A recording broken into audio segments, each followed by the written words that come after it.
Hello, everyone. Looks like we're having folks enter into the session, so maybe we'll give folks just a moment or two to join and to shift over from the prior session.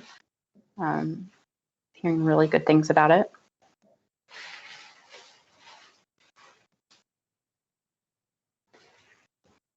And perhaps just a quick check with the production team.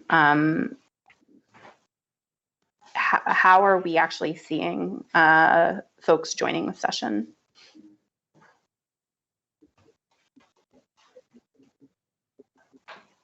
Okay, terrific. So we'll give folks just a moment or two to join, and then we'll go ahead and kick off. We have a great lineup today.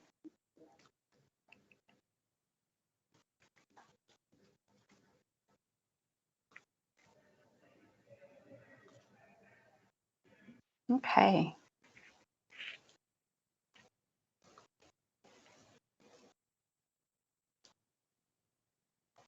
Deval, Vanessa, Kenneth, Chris, so great to see you. Nice to see you as well, and welcome everyone. Good to see you, Lisha. Lovely to see you too. Okay. Deval, what do you think? Should we kick things off and get started? I think so. I think it would be great, and I'm sure people are dialing in from various time zones, as all of us are. So I think it'll be good just to get things up and running. Excellent. Awesome. Well, thank you, everyone, for taking the time to join. My name is Lisha McCormick. I'm fortunate to serve as CEO of Last Mile Health, and my co-facilitator, Deval, and I are going to be with you with some of our esteemed colleagues for the next hour and a half, really to feature a discussion around public health and this particular moment in time of strengthened systems and COVID, and also issues of proximity and what our proximity to problems actually means and how they matter in the way in which we make decisions and in what we prioritize, both as implementers and as investors. So one of the things that we were thinking of as we were preparing for this session, just coming from different walks of life of folks dialing in, as Deval just rightly referenced, from a myriad of time zones, was really around how in this moment in time, I'm sure we have a number of different participants and funding partners and social activists in the room, and even those of us that don't on a day-to-day basis work within the realm of public health. We've been living it in different realities in this moment of COVID-19, where it's become clear that the health and well-being of any one of us is deeply connected to the health and well-being of all of us. And the burden of this has been borne in different ways by different groups and different individuals, from frontline providers to folks that have felt somewhat isolated and unable to go about their daily business. And, I think that we are joined today by a number of folks that have actually been doing the hard work of trying to ensure that, especially as, we're dialing in from North America or regions where we're actually starting to have a glimmer around higher immunization rates and what an adjustment to an alternative normal might look like. We are making sure that we are being really honest and earnest that this pandemic is not over. And Vanessa and Kenneth, who are joining us today, are going to be able to really emphasize the fact that this is going to be a long ride and we need to stick with it together. So as we launch into our session, I think what we wanted to do is we can go to the next slide and move here to just give you a sense of what we're going to cover. So we're doing our welcome remarks now. We're going to have a little bit of a discussion, as I alluded to, about proximity and global COVID-19 response. We're really fortunate to be joined by our colleagues Kenneth Mugumya and then also Vanessa D'Souza to share a bit about their experience and some of the vital work that they've done over the course of the past year to respond to the pandemic. And then we're going to facilitate a little bit of a discussion around the way in which we prioritize and the way in which funding is flowing and being facilitated in this moment matters. And what can each of us do and what can donors do to actually make sure that the investments and the funding that they are making in critically important interventions and programs is able to effectively respond.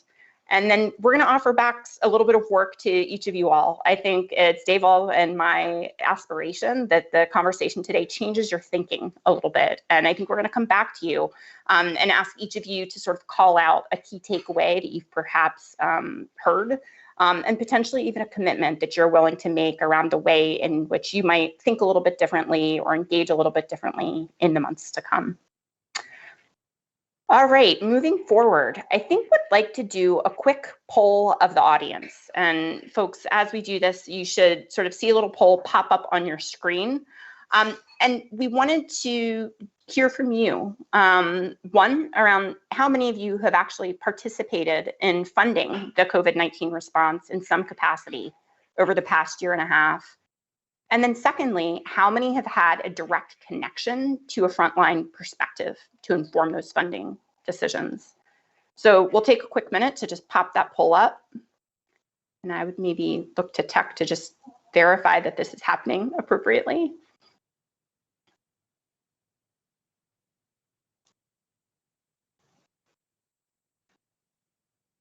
Great.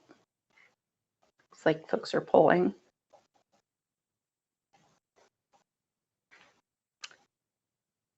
All right, so as we're polling, we are going to just give just a moment to sort of see how folks respond. And Deval, as we wait for the results to come in, I'd love to turn it over to you to introduce yourself and share a bit of your voice on this topic. Sure. Thank you so much. My name is Deval Sanghavi. I work with an organization called Dasra based here in Mumbai, India. We've been working for the last 22 years, supporting proximate leaders on the ground, enabling them to create greater social impact and change. I think through this journey, we've been very, very fortunate to work with leaders such as Vanessa and others. And I think what we've realized, and I'm sure we all have in the last 2 years, is really a lot of what we have been doing for the last 2 decades, unfortunately, not just in India, but I think in other countries, there's been a real slip back in terms of metrics, in terms of indicators, in terms of just where society is today. And that slip back in India and Uganda and Nigeria, across other countries around the world is not just a 2-year slip back. I mean, at times it's 10 years, 15 years, maybe even 20 years. And I think it's just really important through these conversations, number one, that we're able to understand from all of you as givers and active participants in the global development scene, how are you all thinking about this? And I think more importantly, listening to Kenneth and Vanessa about really what's happening on the ground and how perhaps all of us need to really change the ways we view the development sector, given that COVID is clearly here to stay, unfortunately. And I think that's really what the goal of today's session is. And I think we're fortunate again to have individuals who've been on the ground, who've literally been risking their lives to sort of create some sort of impact and really help their communities just survive. And I think that reality is what we're hoping to get across. But Lisha, I would love to see if we got the poll. Indeed, we did. We have the results coming in. So we can move forward, if we may, to the next 2 slides. And we are seeing some of the data coming in. So Deval and I have had a chance to introduce ourselves. We're going to move on to the next slide as well. And it looks like, Deval, that we're seeing that we have a really informed and engaged group here. About 89% of the folks in the audience have actually provided funding in some capacity around the COVID-19 response. And then we're also seeing that about 87%, a little over, are indicating that their organization had a direct connection to a frontline health perspective. So that's really terrific. And I know that many of you, as we move to the next slide, we had assigned a little bit of pre-work for this session. And really, I hope that offered an opportunity to kind of reflect upon the way in which each of us is going about making informed decisions. I would really encourage, I think that there's been some great work that's been done around relationship and network mapping. Julia Badiana of Harvard actually has a new book coming out called Power and How It Really Works and Why It's Everyone's Business that I would encourage folks to check out. And it really looks at the different relationships for those that had an opportunity to engage in this exercise, and how those that we celebrate with, those that offer us critique, can help to sharpen and inform our thinking.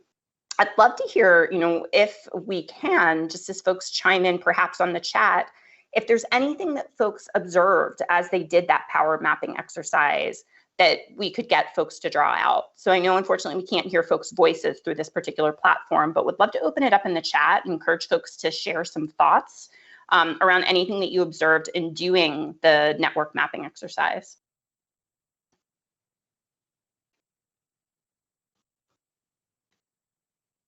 Don't be shy. And for those that are the meeting chat, you just have to sort of click on right next to the 3 bars in the bottom navigation to enter into the chat screen.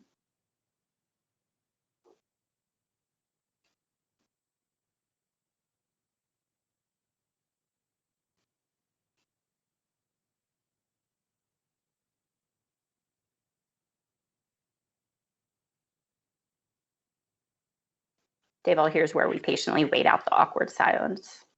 All right, so would love to hear and sort of just get some input from folks around any observations you might have had around the network mapping. I know that for myself, when I did it, one of the things that became clear is that I needed to look at different ways of actually using different tools to connect with folks that were actually perhaps working in different time zones or in areas where there was less internet connectivity. And after doing this exercise the first time, I adopted a lot more WhatsApp chats and a little less email. So that was something that was, I think, really useful insight on my side. Yeah, I think on our side, what was really interesting was number one, just to realize that we at times have a greater perspective on who we think we know, but who we really rely on may be, again, quite different. And I think what we've done, at least at Dasra, while at least we've been very fortunate to work very closely on the ground with organizations, our board, to be honest with you, don't have that same privilege. They're based, again, at different parts of the country and different parts of the world. Many of them do not have sort of the development sector backgrounds that we do. And I think this has been a great tool for us to use with them to help us realize also that sometimes the inputs that they bring in may focus a little bit too much on efficiency and not as much on inclusivity. And I think having sort of those conversations, at least at a board level, we felt that this power mapping was just a great exercise. And hopefully for those of you who are on the call, I think program officers clearly have a much greater sense of what's happening, but many times the program officers are not the sole decision makers of where funds go and how they're being granted out. And so I think using it to sort of inform your governance bodies, your investment committees, and those who may not be as close to the ground, I think is important, with the goal of then actually improving by bringing, again, proximate voices and individuals with lived experiences on those decision-making bodies, realizing that they actually are the ones who have the answers. And while we're all trying to do good, our own sort of motivations or even perspectives may not be as valid. And Deval, I feel like those are such important reflections. I would be curious, just within the incredible community that Dasra has cultivated, like what you're seeing different donors within your network do to make sure that key decision makers, be it from the board to the program officer, are actually having access, particularly during this moment in time in COVID, where transit and communication has started to take a little bit of a different tone. I think for us, at least here in India, and many of you may have seen the articles or remember the pictures from about 1.5 years ago when lockdown actually first happened, and we had one of the strictest and fastest lockdowns in terms of just being announced in a few hours, and literally millions of migrants. And we call these individuals migrants, but they actually live in cities for multiple years, 20, 30, 40 years. They build our cities, they work in our factories, they feed us. they clothe us, but we consider them migrants because their permanent address is from a village which is in another state. But having these individuals, because they were locked out of their homes, locked out of their factories, and had to leave all of a sudden when the trains and everything else stopped, I think really created a deeper perspective on how we have, as a society, honestly not been inclusive. And we need to start changing our ways. And so I think on one hand, there was clearly a lot of immediate relief that came to sort of support these families and sponsor them to go back home and provide them food relief and the sort. But I think more than that, I think there's been business leaders, for example, coming together to really question the dignity and equity of everyone on their value chain and wonder why we as a society enable and allow for individuals to live in slums and think that that's the norm, when 300 million of us out of 1.3 billion do not have to live in slums. And so I think it's really been great just to see some of those questions. And again, many organizations and donors wanting to support more grassroots communities directly versus maybe the larger organizations that have been known for systems change, but may not actually be delivering to the last mile. I think that's so insightful. And I was having a conversation with a colleague the other day who really was emphasizing that the pandemic is not something that's generated inequity, it's actually exposed it.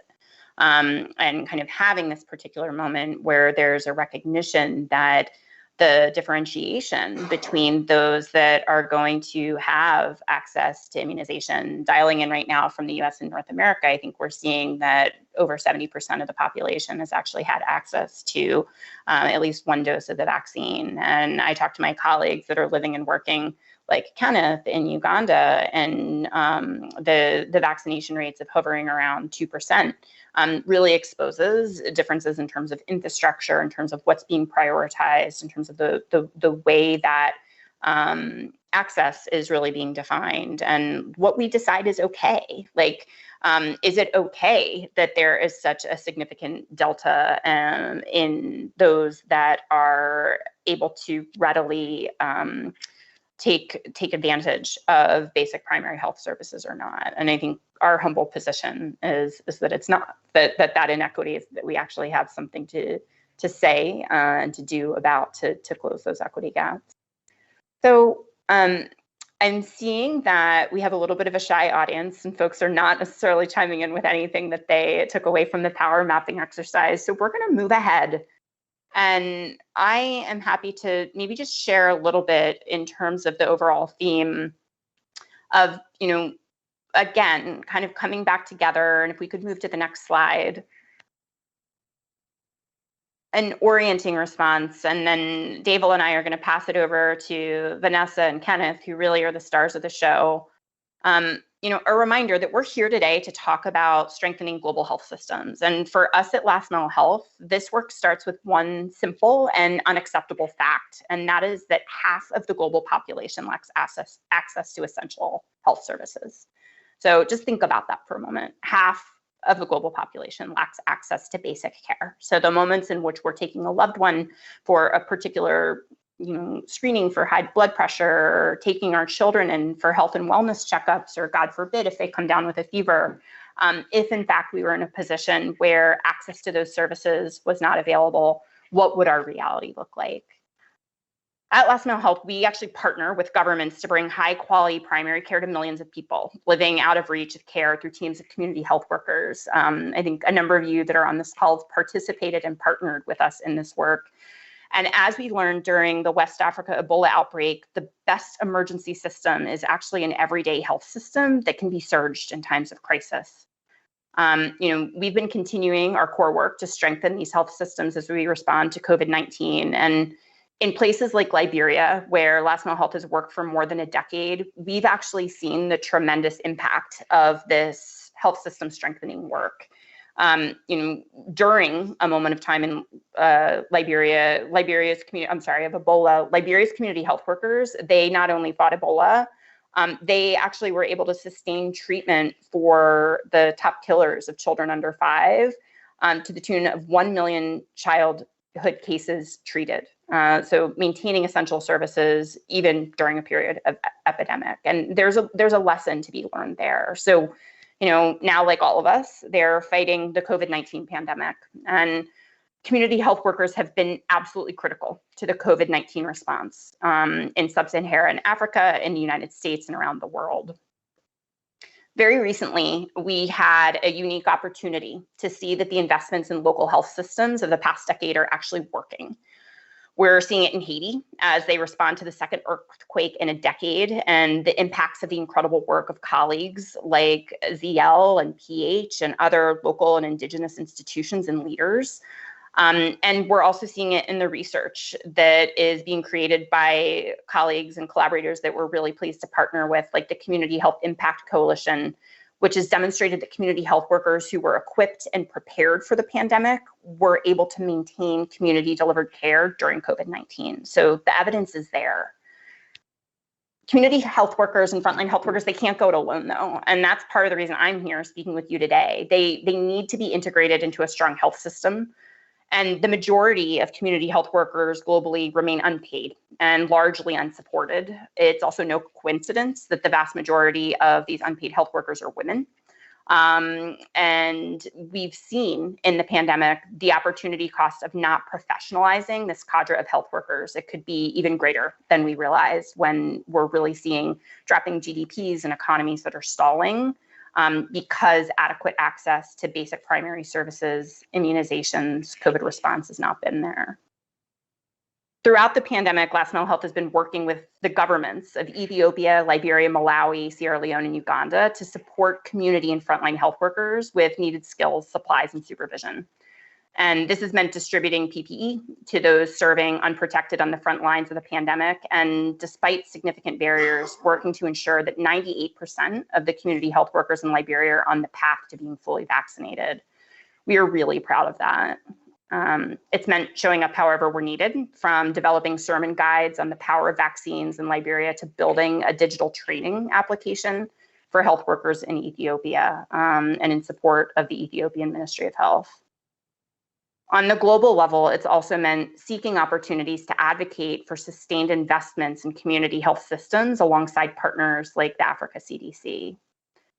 And, we know that the fight is far from over. We saw in the Global Fund report that was out just yesterday that for the first time in 20 years, key outcomes in HIV, TB, and malaria have declined.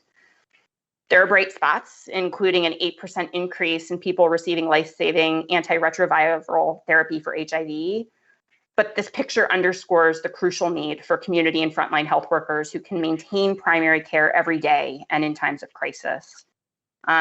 These are the same health workers that will be absolutely essential in the push to get vaccines from Tarmacs into arms.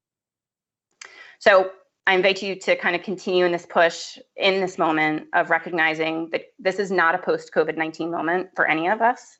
That's particularly real, and I think being experienced by colleagues like Kenneth Mugumya, who is our fantastic Last Mile Health Uganda program director. And Kenneth, I invite to turn it over to you to share a little bit about your experience and sort of what it's meant to be able to be nimble and adaptive and to stick with it during this time of COVID. And as I turn it to you, Kenneth, if we could jump forward maybe 2 slides. And then there we go. Kenneth, the floor is yours. Thank you so much, Lisha. To me, I think this is a very good opportunity to, share such a platform to talk about what I treasure most and what I advocate for most, and that is recognition of the power and force that community health workers and frontline health workers bring to our health system, not just in Uganda, but the African continent. We see them as a health workforce that has actually been forgotten for a long time, and yet they play such a crucial role as we do provide services to the most vulnerable people in our communities. So as Lisha said, my name is Kenneth Mugumya, and I'm the Uganda Program Director at Last Mile Health. And thank you to Lisha for clearly, touching on the work that we do, working with governments to strengthen health systems, particularly focusing on strengthening community health systems that provide quality at the last mile health. In Uganda, we do partner with Ministry of Health, mainly, though we work with other sectors, but our entry point has always been the Ministry of Health. We do train and equip frontline health workers and community health workers to safely respond to COVID-19. And as you're all aware, living in the new normal hasn't been easy for Uganda, like any other African country, even, around the globe. We have challenges around, the human resources for health, and we have limited number of health facilities that can actually handle critical COVID patients. And not to forget that 80 to 90% of our COVID cases are actually cared for in their own homes. So this is such a challenging but a tough call to the work of community health workers and the frontline health workers, where they have taken the center stage to provide the needed care and support to the patients who are being cared for at home.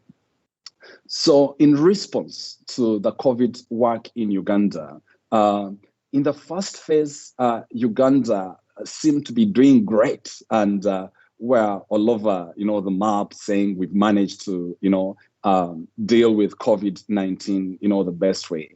But that didn't last for long. Just the second wave that started around May, June, July, it came like a tsunami, claiming so many lives. At first, we used to think, COVID is, affecting only the elderly, but it came in, it didn't differentiate people, age, location or status.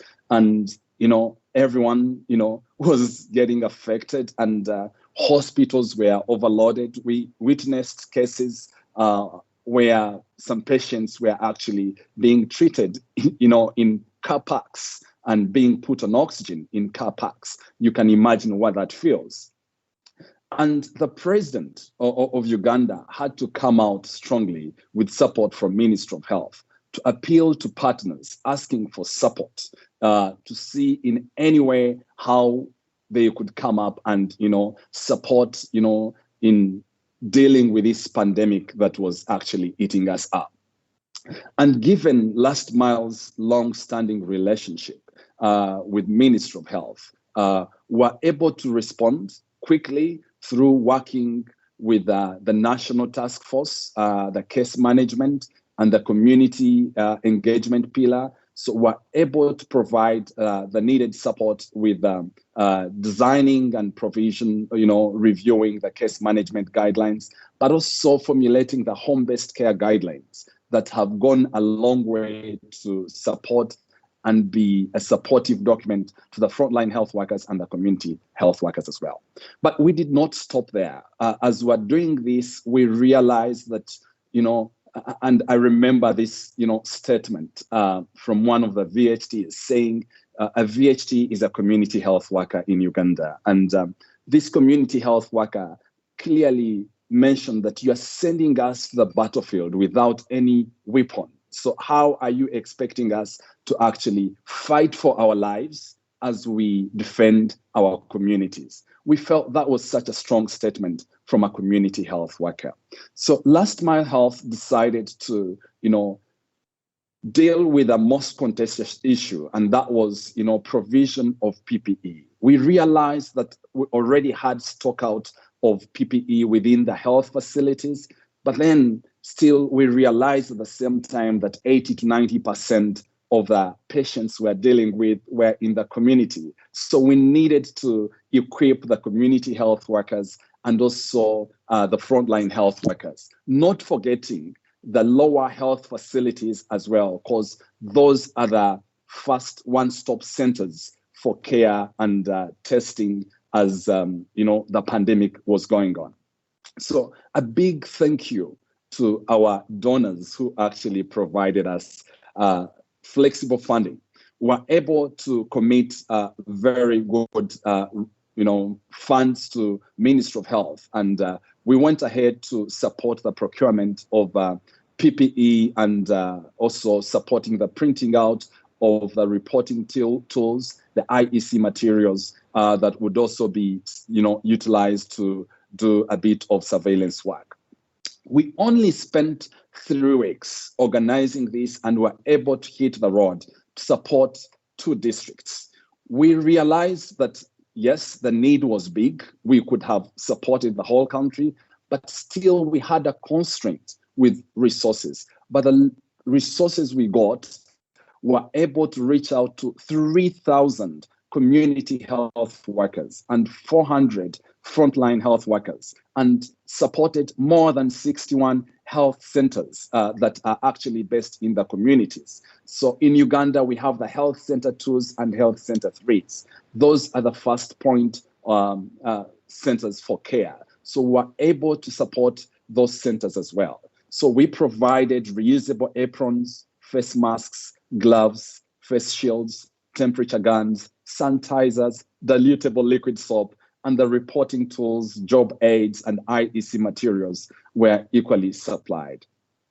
But we did not stop there. We felt we needed to do this within the system, because our passion is to operate within a system that we are working towards strengthening. So we worked with the leadership of Ministry of Health, we worked with the leadership of the districts, and were able to work with the task forces and come up with a strategy, a roadmap to see how effectively would distribute these PPE to the last mile. And of course, targeting, the community health workers. We're able to work and get the registers for all the community health workers, registers for the frontline health workers. We're able to get a list of the COVID centers that, were caring and looking after, the patients. And those were our target 3 clients that we actually had to reach out and provide the PPE that was actually needed. We're involved, we use the Ministry of Health vans and the district pickups to distribute these supplies alongside the leadership of Ministry of Health. And we're very excited to see even the Minister of Health herself taking the leadership, be at the forefront to encourage support of community health workers and frontline health workers in this exercise. She came out, launched the whole activity, and she encouraged other partners to do the same because of the precedent that Last Mile Health had actually set. We are now working with the districts to actually track the reporting after distributing these PPEs. And I must say, distributing the PPE was an entry point to actually say we are dealing with COVID. But there was a bigger problem that we're also dealing with. Currently, Uganda is facing a polio outbreak. The cases of malaria were going high. We still have issues around family planning and reproductive health. So, and we still have TB-related issues. So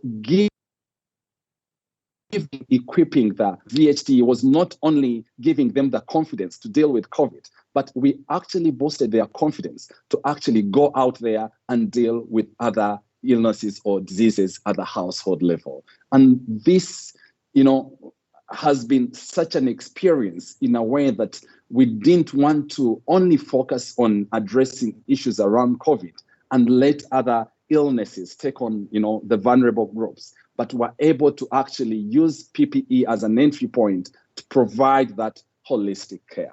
So it is very important to focus on strengthening a system, but also it is very important to build on the relationships that have already been, developed with the Ministry of Health. And because of our mission being to build sustainable health systems, we were able to have these deep relationships with Ministry of Health and with the communities, the district leadership, to actually reach out.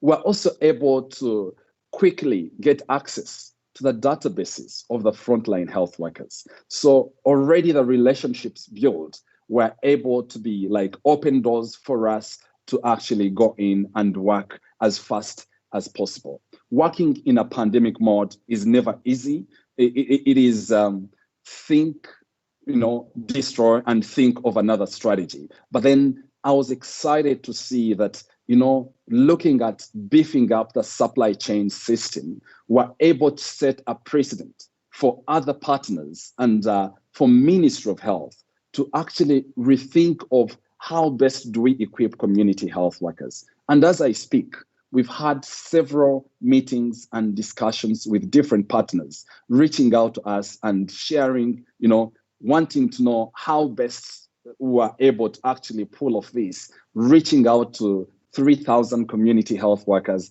within the shortest time possible. So I'm excited that I've actually shared this experience, but at the same time, as my colleague Lisha said, we are dealing with a pandemic. Is this about to stop? No. Is there a need to actually continue doing what we are doing?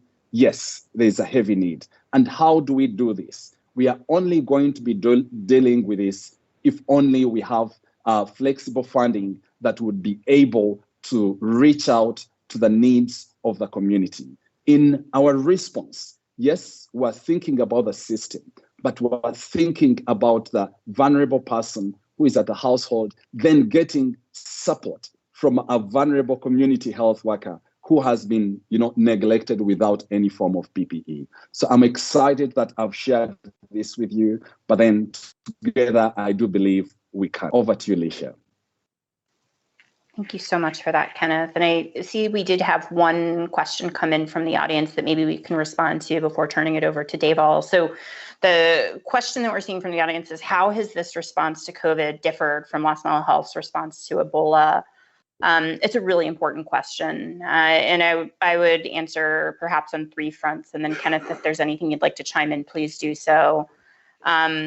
One, I think that there's been a significant difference in terms of areas where there had been already sort of equipped and readied health workers, community health workers, workers at the front line, and where those networks had existed prior to COVID versus situations in which we're actually trying to rapidly deploy and support governments to rapidly deploy community health workers in the midst of the crisis.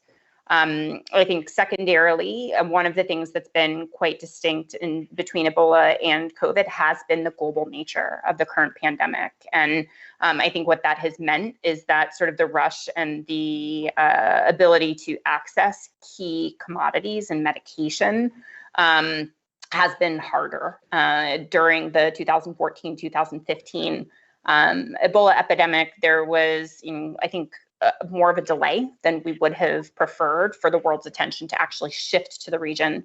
But once that attention did shift, the ability to access needed personal protective equipment and sort of pieces of treatment was not as difficult, quite frankly, as it has been in this particular instance, because the global distribution has been very uneven between countries that have and countries that have not.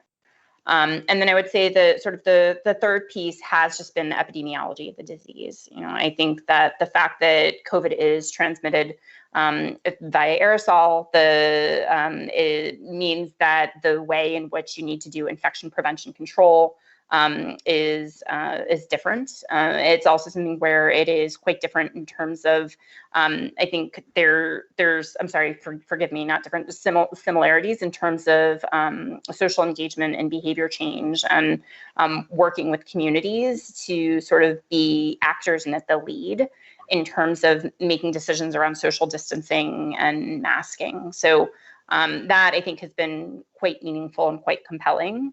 The last thing that I would say, and this is to the first point that I made, unequivocally, areas where there were adequately supported community health workers at the onset of this pandemic have fared significantly better. And I think we're seeing that both in terms of the ability to track down and to isolate cases, to support households that might be vulnerable in instances in which COVID does emerge.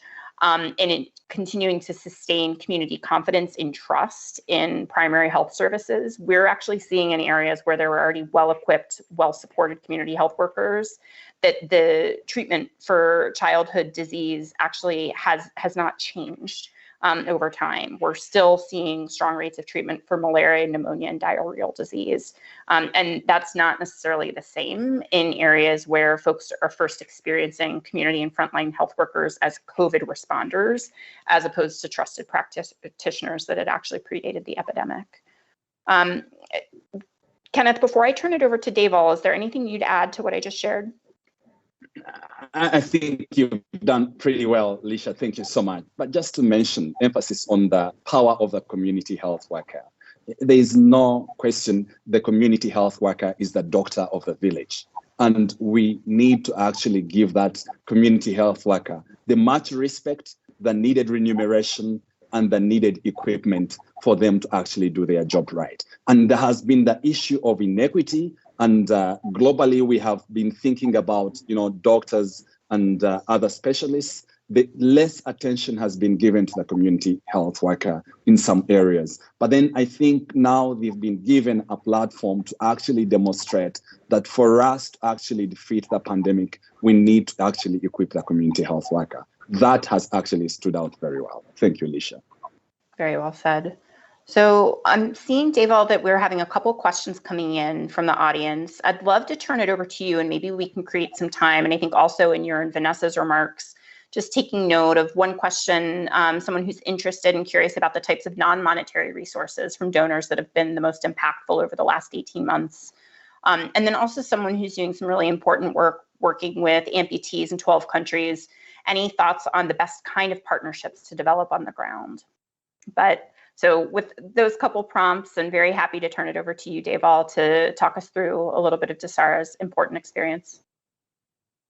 Thank you so much. And thank you, Kenneth. Again, I cannot sort of echo what you said, where your colleagues, the community health workers, were going to battle with no weapons. And I think the same is true here in India. We definitely saw again, sort of funeral pyres across Delhi, not just in local news, but in global news. And it really was a war, but everyone that was dying were civilians. And that's really where I know it caught sort of a global attention, but it's something that honestly has sort of been turned off of global perspectives now, because there's so many other issues, unfortunately, that are happening across the world. And I think it's important to realize that while even at Dasra for many, many years, we've talked about systems change and working with government and strengthening their capabilities to deliver, I think what Kenneth said is very, very important to realize. At times, it's the communities that are actually making the difference. And I say that in particular because at least in India, and I'm sure in other countries as well, there has been cases of significant underreporting. One state, Bihar, for example, had 48 times greater deaths in an 18-month period during COVID than 18 months before COVID hit. But this were not at all reported, any of these deaths reported as COVID-related deaths. Oxygen shortage, just like Kenneth was saying, is a big issue in India, especially in that time.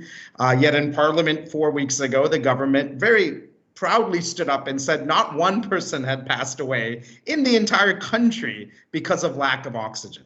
And I bring these things up is because while systems change is really, really important, at times you have to actually work with communities and proximate leaders, because they actually may be the ones who are delivering the real aid, who are stopping fake news at its doorstep, who are, as Kenneth was saying, have relationships with these communities well before COVID even hit, and therefore are able to convince them on the need of vaccines, on the need of sort of, masking up, washing hands, and at times, they're not driven by political motivations of re-election, but instead in just ensuring that the community that they've always served actually survives in this crisis.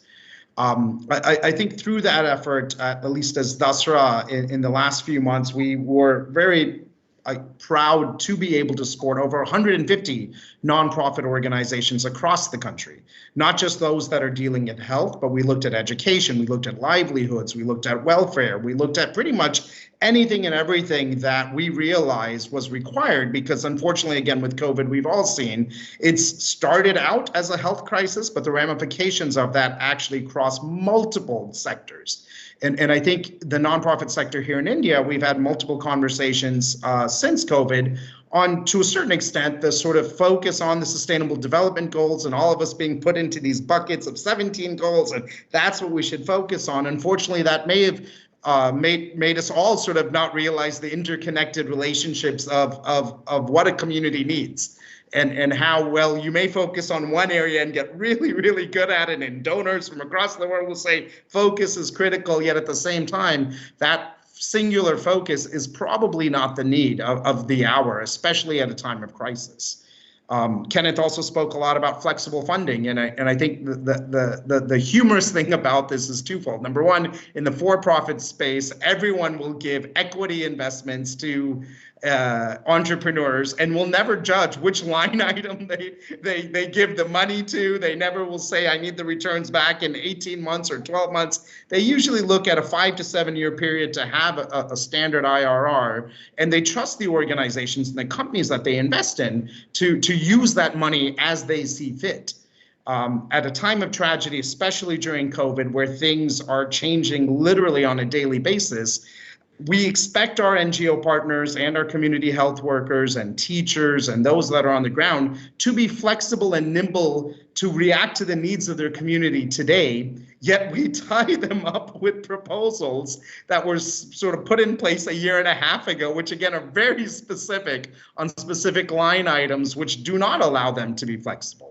For example, in the India crisis, that in the second wave at least, there was a huge amount of aid that came into the country with many people across the world, well-meaning, wanting to purchase oxygen concentrators. This was in April, the last week. We also felt the need because we saw the lack of oxygen in Delhi and started speaking to a few vendors, started speaking to governments, started speaking to different NGOs, and were able to raise money for about 400 oxygen concentrators within 24 hours. But within that time frame, the same oxygen concentrator, which cost about $700, went up to $1,400.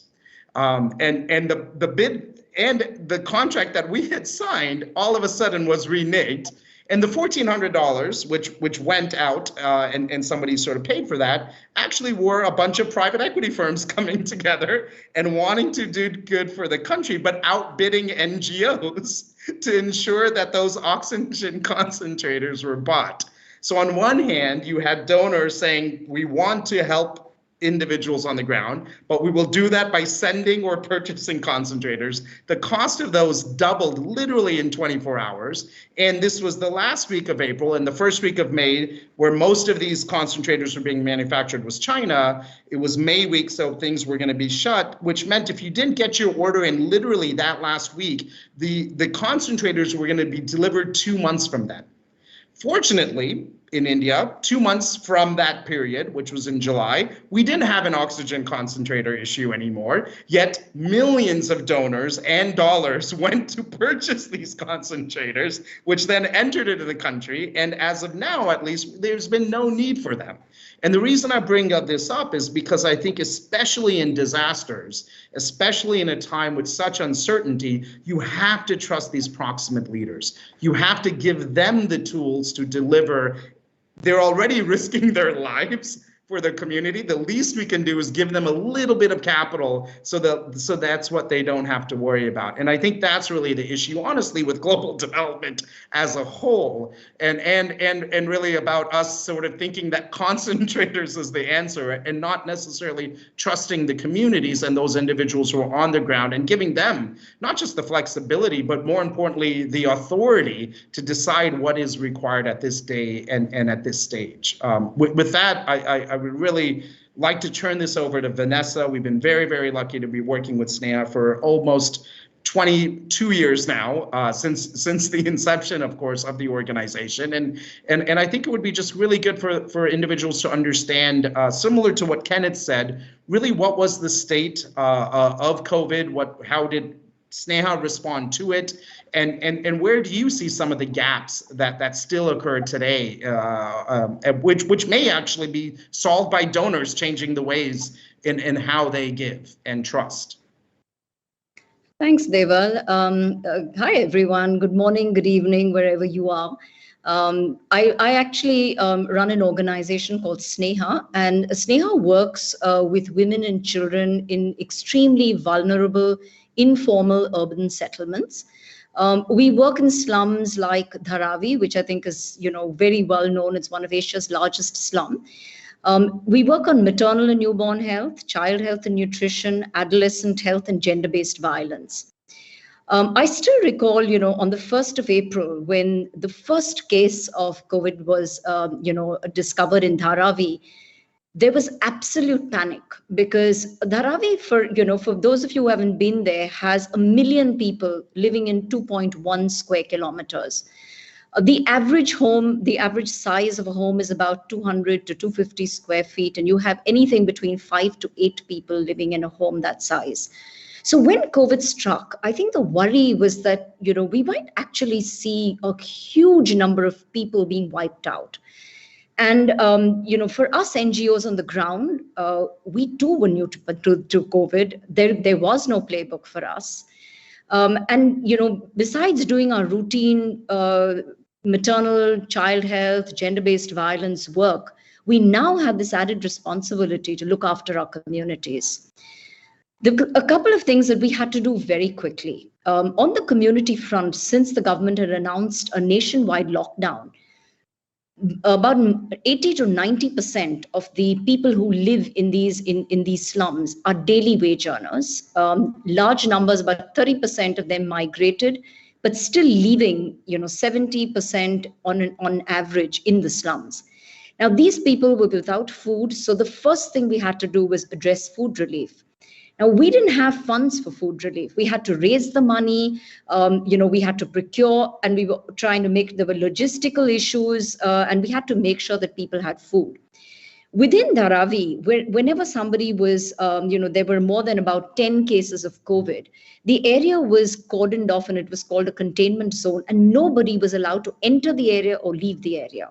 So one of the things we did was we partnered with the government and we provided dry ration and fruit and vegetables to these areas. And all this had to be done. It was literally decisions on the fly, happening quickly, funds being raised. And of course, I have to say, donors really were very supportive, giving us, access to funding. The second big concern we had is these communities had absolutely no credible information on COVID-19. There was a lot of fake information, misinformation, and as a result, there was a lot of fears, myths, misconceptions building up in the community. And therefore, another very important role we had to play was to ensure that credible and timely and contextual information reached every single household. Now, this had to be, again, we couldn't do it in person. We had to do it through community volunteers who lived in these areas. But a lot of it was done online through WhatsApp, through local cable TV channels, through audio loudspeakers. And again, we did not have resources for it. We had to get,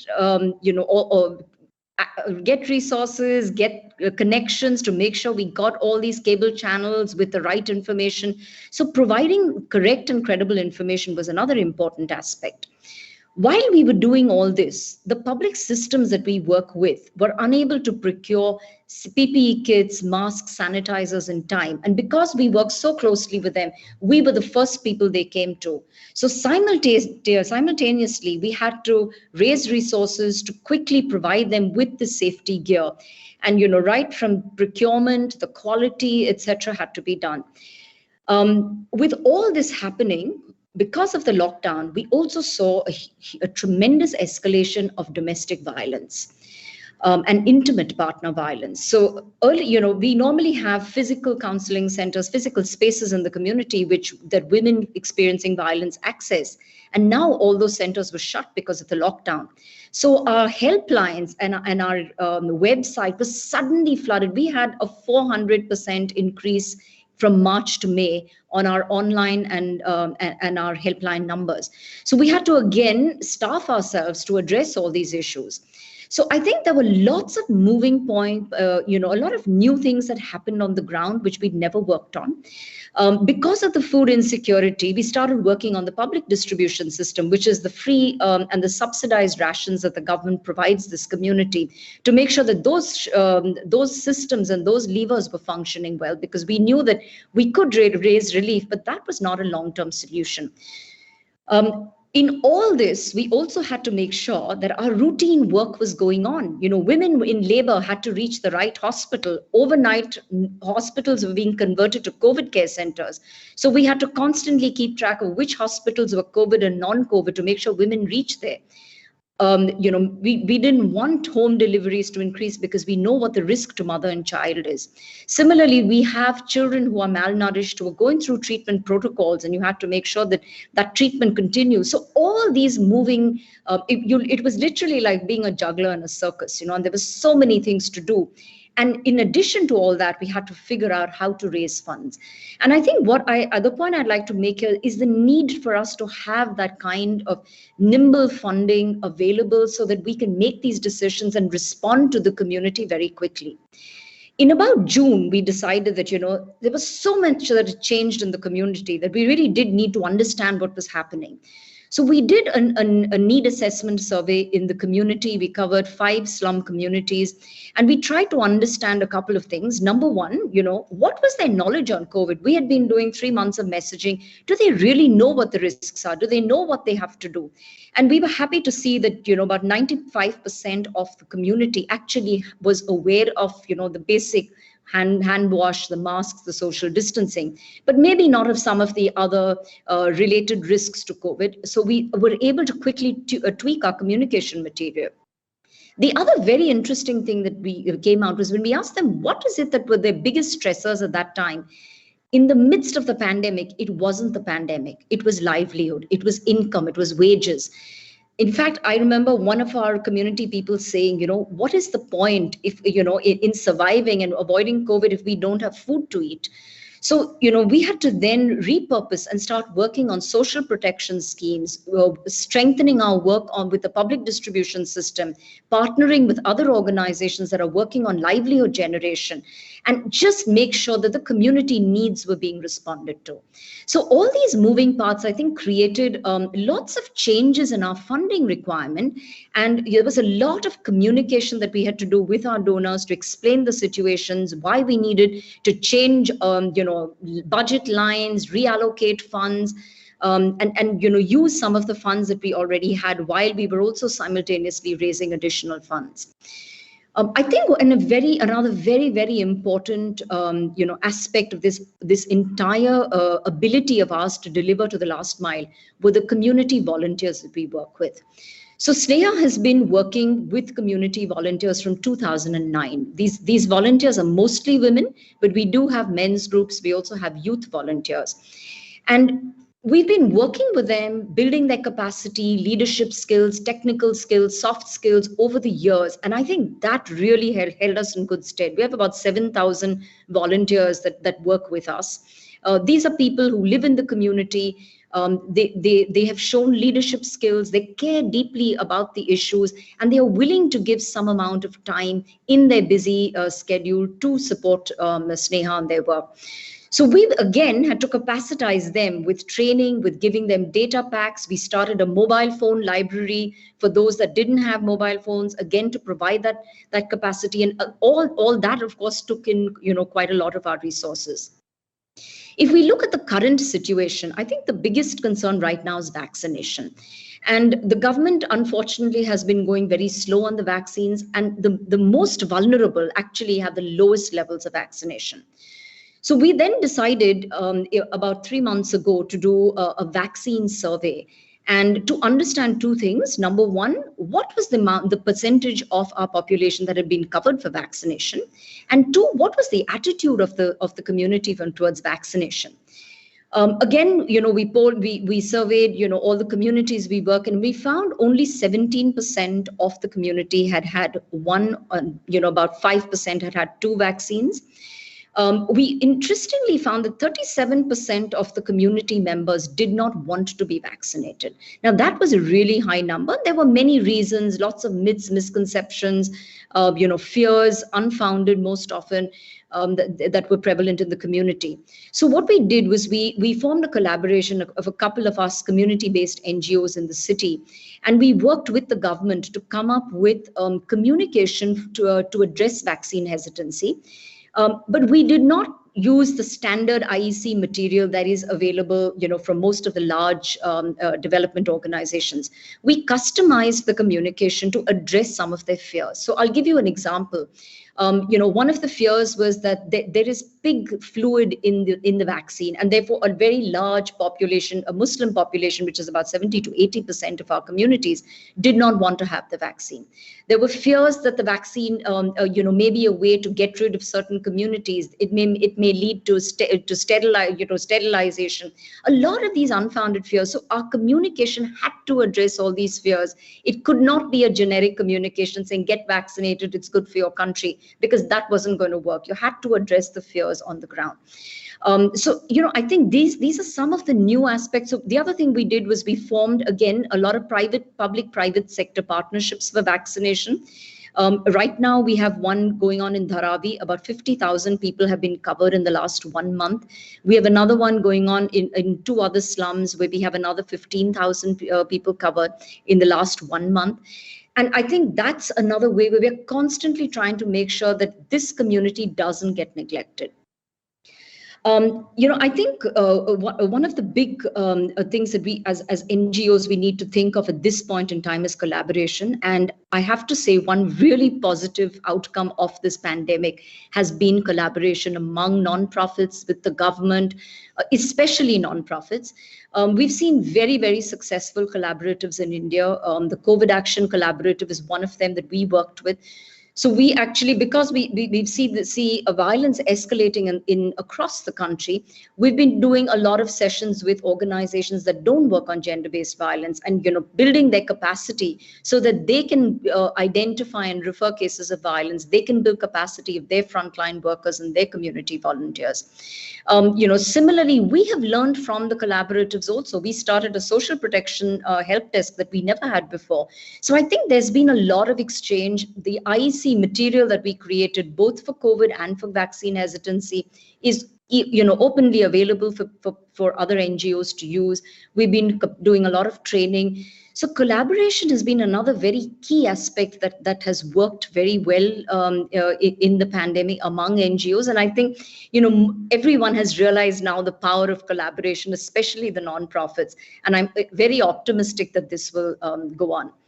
And I think the last point that I'd like to make is, as we go forward, the pandemic isn't over, and I absolutely agree with Kenneth. We don't know. India is very scared of the third wave happening. And even if the third wave doesn't happen, it's a long way before we cover our population with vaccination to get herd immunity. So I think we still need to be prepared, for both a potential wave as well as working on vaccination. We need to address primary health. The pandemic has shown what a huge failure primary health is in our country. For us, it was very disheartening. We were at 70 to 80% immunization levels in communities, and we dropped to 50% in just 1 month. And we've been struggling to raise that percentage again, and now we're finally getting back on track. So I think a lot of the primary health needs to be it not only needs to be there, but it needs to be functional in a crisis. We cannot stop immunization, working on malnutrition, antenatal care. These are non-negotiables, and we have to continue doing it. The second is universal health coverage. I think that's something that, countries like India really need to work on universal health coverage, and most of the developing countries need to work on it. And then new and emerging issues. So, mental health, domestic violence, has escalated. Mental health, we've seen lots of escalation of stress, anxiety. And these are areas that now we need to address, and we need to be equipped to address. Again, in a country like India, we have 3,000 psychiatrists in a country of 1.2 billion people. So, we're looking at, now we've started creating barefoot counselors, because we know the only way to address community anxiety, stress cases is to catch them early and then refer them higher up through a proper referral system. So I think we need to look at the future and see how we need to prep, what are the new emerging issues, and how we need to address them. Thank you so much, Vanessa, and more importantly, again, the community health workers that are literally risking their lives. I think it's just amazing to see how you've been able to act. And again, just to sort of recap from what Kenneth said and Vanessa said, whether it's PPE or food or mental health or helping women deliver babies in hospitals, this is the nimbleness that community-based organizations have.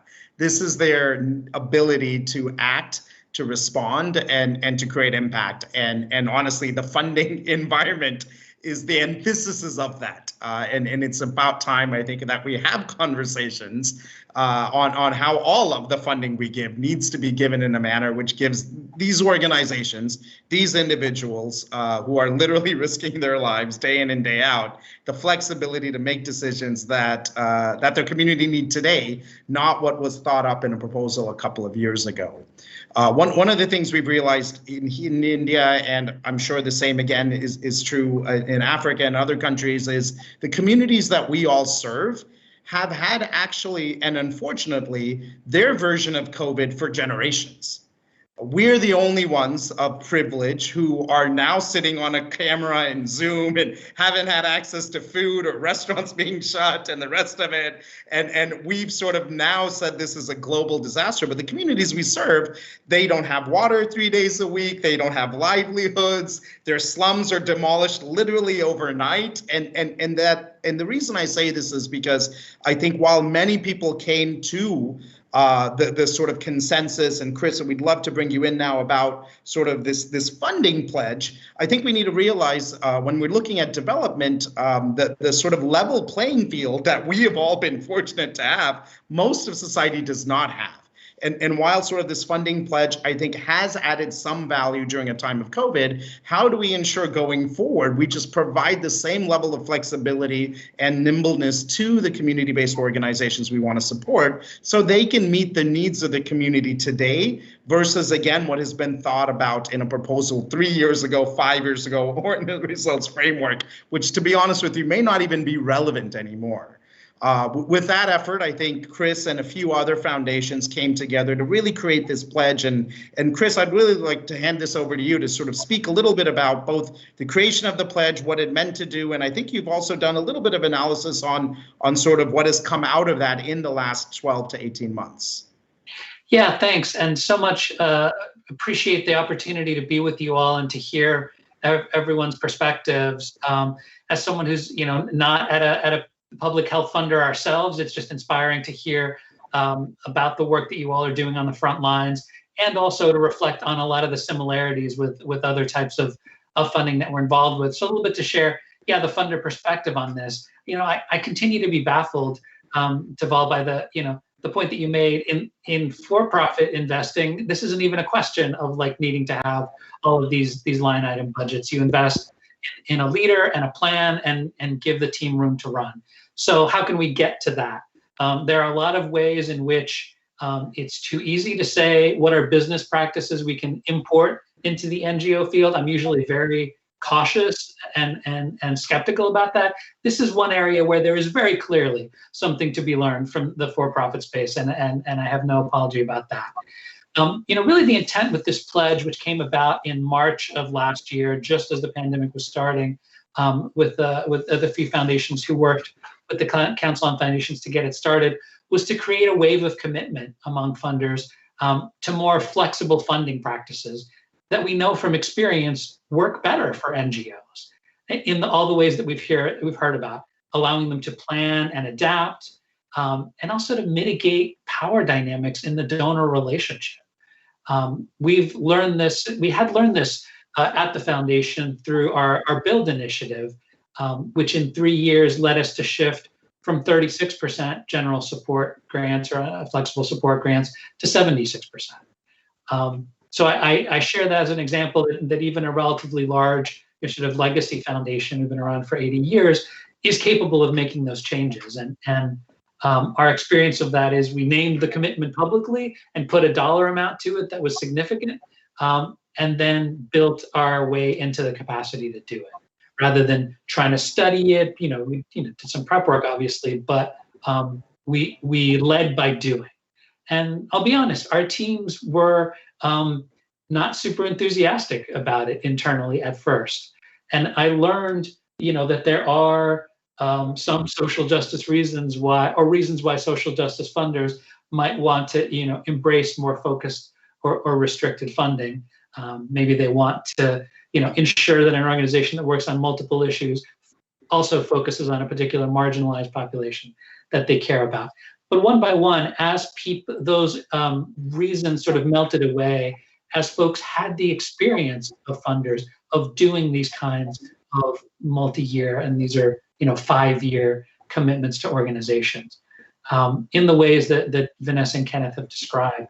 We made a lot of these initial grants in October of 2016, right before a really consequential election in the US. And that's another dimension of why this type of flexible funding is important. Because depending on the type of funding that you're doing and the type of work that you're supporting, you can expect backlash, right? That a lot of what happened during the last presidential administration in the US was backlash against the social justice work that we and other funders had been supporting for many years. And so, we had a group like National Day Laborers Organizing Network say to us a year or two after that election, well, geez, there's this category called temporary protected status of immigrants, about 800,000 people in the US. We never paid attention to it because it was a settled matter of immigration law. All of a sudden, that's been put on the table, and we have a new front to defend on, that we have to worry about TPS folks within our community. So to be able to have in that moment the flexible resources and the trust from Florida as a funder was just crucial for them to be able to adapt seamlessly. They didn't need to ask us if it was okay, if they could pay attention to TPS workers who were all of a sudden, in the crosshairs. They just did it, and they told us about it afterwards. And that was part of our learning in the relationship. And here I am a few years later telling that story. So it's been important to join along with the voices that have already been calling for this type of funding for many years in the sector. I think about groups like the Trust-Based Philanthropy Partners in the US, and there are many others. So we wanted to amplify that through this pledge, and then also learn more about what is actually happening with regard to funders doing it or not. So we commissioned a study for the Center for Effective Philanthropy to look at the folks the funders who had signed the pledge. What were they actually doing? How different was it? And importantly, are they sticking with it? So that second half of the study about are they sticking with it is going to be coming out next month, and I will be very interested to see what that shows. And we had already seen last year in the first half that events had already outpaced what we put into the pledge. It was primarily about multi-year flexible funding practices, but with the racial justice uprisings that took place in the U.S. last May and June, that was another thing that people were looking to respond to. So thankfully, the CEP study was able to ask about that as well. And we saw a range of responses of ways they called it Foundations Respond to Crisis, and it was framed somewhat more broadly. So definitely worth being on the lookout for that next month as the second half of that study comes out and we learn more about who's actually sticking with it and what do we know about the difference, what allows funders to stick with it or not.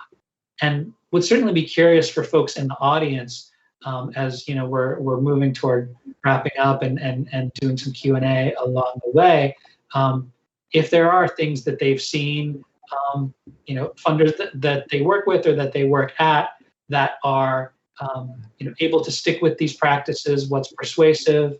Are there signs of backsliding on this? What are ways from the audience's perspective that we can help funders stick with these kinds of practices now that the lessons are abundantly clear that this really should be the default way of providing support to NGOs? Thank you so much for that, Chris. It's a powerful testament, and I think that the leadership that you and Ford Foundation have shown there is really paying off. I think it really speaks to the fact that we need one another, right? And I think the fact that this is a moment where we need to be adaptive and trust-based relationships are going to matter in so many ways, I think really rings true to me. So really appreciate those remarks, Vanessa and Chris, and just so privileged to be on this panel. So in the 6 minutes or so that we have, we're going to do a little bit of a speed round around Q&As. So I'll read off maybe just a couple questions, and then particularly Kenneth, Vanessa, would love to hear your thoughts. So one question around the types of non-monetary resources from donors that have been most impactful over the last 18 months. There's another one around the best kinds of partnerships to develop on the ground when initially sort of setting up as an NGO. And then Vanessa, you touched on this a little bit in your remarks, but are there tools and resources that we might recommend for organizations that are trying to combat misinformation, particularly around vaccines and treatments? So maybe we'll start with those three, see how far we get, and do a little bit of a speed round. Vanessa, would you like to chime in on one of those? Sure. So I'll pick up the question on the mental health helpline, since that's something we work on. I just want to rewind to the start of the pandemic. So one of the nonprofits started a helpline for pregnant women, so they could ask questions and get their queries answered. And we actually rolled this out to our community, and you'd be surprised that, so we did a pilot of about 250 pregnant women to see how they could use these helplines. And the challenge we saw is that the problem they had is actually using a helpline. So I think, while we set these, helplines up, the first thing you need to do is actually teach somebody to use a helpline, right? And once you start, of course, you will get, traction. The second thing that we also did start was a virtual antenatal clinic ourselves, because the clinics were shut and, we had to see how to do this online. Again, here we found that unless you're hand-holding the women and helping them through, for them to access any virtual platforms is a challenge. We are now working on a chatbot for people who are survivors of violence. And, I don't yet have the results because that's work in progress. But we are big fans of technology. And I think one thing the pandemic has taught us is that there are many things that we can do more efficiently with technology. And we're certainly on our way there. And, we were fortunate to get a grant by Mackenzie Scott in her most recent round. And these are the sort of things that we are going to pilot, to use technology more effectively. It may be a slow process, but I do believe that they have the capacity to adopt technology over a period of time. Great. I think I can chime in there and briefly also talk about technology, because at Last Mile Health, we do believe in simple to use digital health solutions. One, we capitalized on the fact that Zoom has been an in-thing, knowing that we were facing lockdowns. So capacity building was basically on Zoom platforms. And we realized that we didn't have to actually focus on capacity building of community health workers only, but also the Ministry of Health and the district leaders. So building the capacity of health workers, frontline health workers. And take an example, we've had an opportunity of fetching different types of vaccines from different corners of the world. So we needed to build the capacity of these health workers to be able to explain to the communities about the importance of having a variety, which is also an opportunity, but at the same time building their own capacity to be able to deliver the vaccines. That's one way of how we use the technology, but we also capitalize on the fact that at Last Mile Health, I know Lisha shared the digital health classroom, but we also had the Ministry of Health capacity building app where we used it to actually upload the case management guidelines, the home-based care, all the trainings that we had, so that frontline health workers would actually access this information. So the non-monetary aspects that we also looked at, we've had long-standing investments. So we built on that. We built on the work that was done by government, but also by other partners, so that we can have a holistic package as we're looking at the best way to actually reach out to our communities. Thank you. It is so well said, Kenneth. And we are unfortunately kind of coming to the end of our time together, but it's been such a privilege to be with this group. I also want to acknowledge we didn't get a chance to get to everyone's questions. However, folks should feel free to message any of us, myself, any of the panelists, vis-a-vis the app and the platform following this session. I'm going to put everybody a little bit on the spot, and I'll sort of start with myself. So for everyone that has sort of participated in this panel discussion, if there is one thing, 2 sentences or less, that you want folks to take away from this conversation, what would it be? And I think what I would say is who delivers a message matters, and building today so that we can be stronger tomorrow is something that we need to do, not tomorrow, but now. Vanessa, maybe I'll turn it over to you. I think, the one thing we need to realize is that we're all safe when everyone is safe. And I think, if we just keep that in mind, we will make the right decisions. Awesome. Chris, how about from your end? The unpredictability of the future means that funders should exert less control rather than trying to exert more. All right. Kenneth, over to you. Let's invest in community health workers, because a well-empowered community health worker is like having a mother, to a household. So invest in a community health worker if we want good mothers for our communities. Awesome. And Deval, you get to bring us home. Money sitting in your bank account has a negative 100% return on social investment. Realize that, understand that, and that's a huge opportunity cost that you are sitting on, which you don't have to. So give now and give freely. Wonderful. Thank you all for taking time. Thank you all for the work that you do. Hope that you are able to come away from this session feeling like you've learned a little bit, and maybe the way in which you go about your work, you feel a little less alone and a little bit more inspired. So thank you, everyone. We're delighted to have shared this time. Thank you. Thank you for having us. Thanks, everyone. Bye.